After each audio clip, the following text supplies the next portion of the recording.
مالک بن انس ابی سہیل اپنے باپ سے، حضرت طلحہ بن عبید اللہ سے روایت ہے کہ نجد والوں میں سے ایک شخص رسول اللہ صلی اللہ علیہ وآلہ وسلم کی خدمت میں حاضر ہوا جس کے سر کے بال بکھرے ہوئے تھے۔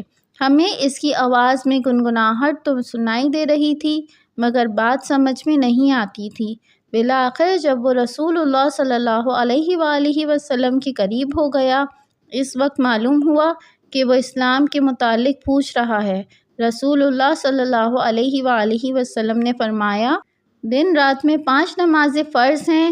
اس نے عرض کیا، کیا اس کے علاوہ بھی کوئی نماز میرے لیے فرض ہے؟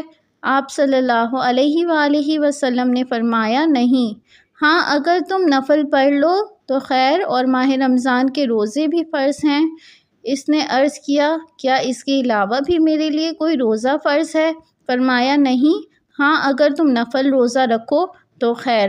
رسول اللہ صلی اللہ علیہ وآلہ وسلم نے اس کے سامنے زکوٰۃ کا بھی تذکرہ کیا۔ اس نے عرض کیا، کیا اس کے علاوہ بھی کوئی اور صدقہ دینا مجھ پر لازم ہے؟ فرمایا، نہیں، ہاں اگر اپنی طرف سے دو تو بہتر ہے۔ اس کے بعد وہ شخص پشت پھیر کر یہ کہتا ہوا چلا گیا کہ اللہ کی قسم میں اس میں کمی بیشی نہیں کروں گا۔